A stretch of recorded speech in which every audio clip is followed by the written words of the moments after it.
मुंबई. मुंबई म्हणजे स्वप्नांची नगरी. या स्वप्नांच्या नगरीमध्ये येत असताना प्रत्येक जण स्वतःच आपलं असं एक स्वप्न घेऊन येत असतो आणि मग या माया नगरीमध्ये तो आपलं स्वतःचं अस्तित्व निर्माण करण्याचा प्रयत्न करतो. आपल्या कष्टाच्या माध्यमातून ते स्वप्न इथे रुजवण्याचा प्रयत्न करतो आणि ते पूर्णत्वास नेण्याचाही प्रयत्न करतो. मात्र इथे आल्यानंतर त्याच्यासमोर अनेक आव्हानं आवासून उभी राहिलेली असतात. ती आव्हानं काय असतात? मुंबईमध्ये आल्यानंतर पहिला मोठा प्रश्न असतो तो म्हणजे जागेचा, राहायचं कुठे, आणि तो प्रश्न तो कसा तरी सोडवतो. तोच बाकीचे प्रश्न आवासून उभे राहतात. त्यामध्ये मग लोकलची गर्दी असते, प्रवास असतो, अनेक गोष्टी त्याच्या समोर येतात आणि मग तो हे इतर लोकांप्रमाणे ही रॅट रेस सुरू करतो आणि या गर्दीमध्ये अक्षरशः विसरून जातो. मग त्याला कुठेतरी भीती वाटत राहते की मी सोबत आणलेली माझी क्रिएटिव्हिटी, माझी सृजनशीलता यामध्ये कुठेतरी हरवते. ती यामध्ये हरवणार तर नाही ना, आणि मग मी माझी स्वप्न विसरून तर जाणार नाही ना. आणि मग त्याच्या समोर अनेक प्रश्न उभे राहतात की आपणही इतर लोकांसारखं या सामान्यांच्या या गर्दीमध्ये मिसळत तर नाही. आणि मग त्याची घबराट होते. मात्र मुंबईकरांचं स्पिरिट जगातल्या कुठल्याही व्यक्तीच्या स्पिरिटपेक्षा जास्त असं म्हटलं जातं. सो हा मुंबईकर त्या लोकलच्या प्रवासामध्ये सुद्धा आपली सृजनशीलता जपतो.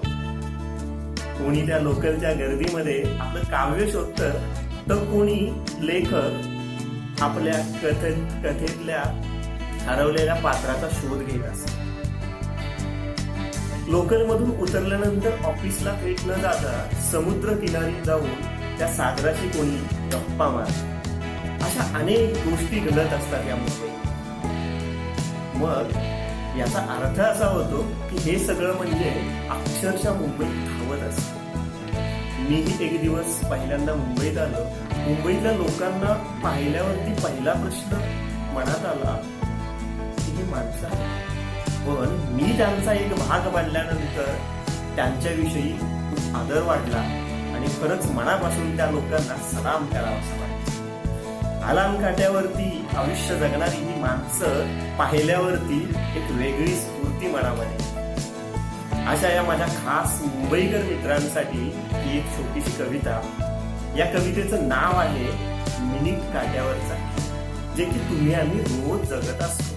आपला दिवसभराचं खरं तर रुटीन एका कवितेमध्ये किंवा एका गोष्टीमध्ये मांडणं कोणाला शक्य नाहीये, पण मी एक छोटासा प्रयत्न करतोय. आपलं दिवसभराचं रुटीन काय असतं त्यासाठी ही कविता. कवितेचं नाव आहे मिनिट काट्यावरचा खेळ. अलार्म वाजतो, रात्र संपते, स्वप्न तुटते.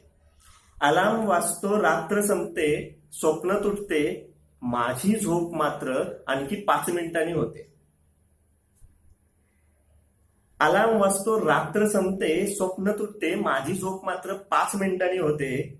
मग झोपेतच उठतो, न्हाऊ माकू करतो, लोकलच्या स्टेशनाकडे रिक्षाने राहतो. मग झोपेतच उठतो, न्हाऊ माकू करतो, लोकलच्या स्टेशनाकडे रिक्षाने राहतो. गर्दीत मिसळतो, कोणीतरी उसळतो, लेट झालेल्या लोकलने प्रवासाला लागतो. गर्दीत मिसळतो, कोणीतरी उसळतो, लेट झालेल्या लोकलने प्रवासाला लागतो. अनोळखी मुखवटे, अनोळखी मुखवटे नुसते धावणारे, अनोळखी मुखवटे नुसते धावणारे, कोणाच्या तरी स्माईलने माझा दिवस बनतो. अनोळखी मुखवटे नुसते धावणारे, कोणाच्या तरी स्माईलने माझा दिवस बनतो. लोकलमधून उतरतो, पळतच ऑफिस गाठतो. लोकलमधून उतरतो, पळतच ऑफिस गाठतो. तिथे कॉम्प्युटरच्या साथीने माझा दिवस सुरू होतो. कामाला लागतो, दिवसभर थकतो. कामाला लागतो, दिवसभर थकतो, निघायला उशीरच झालेला असतो.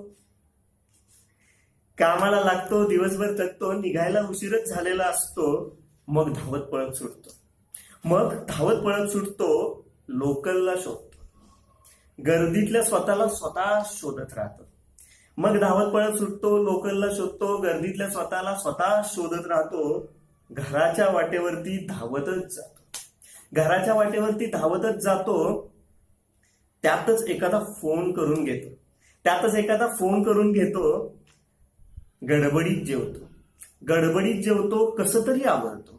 जेवतो, कसं तरी आवरतो, लवकर उठण्याच्या बहाण्याने बेडवरती पडतो. पूर्ण दिवस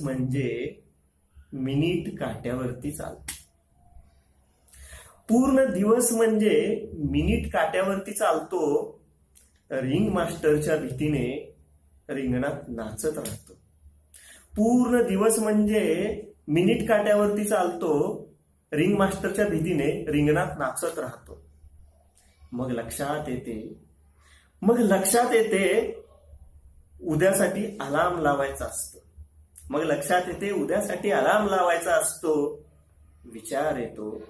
विचार येतो यात माझा मी कुठे असतोय, या सगळ्या गर्दीत मीही सामान्यांसारखाच मिसळतोय.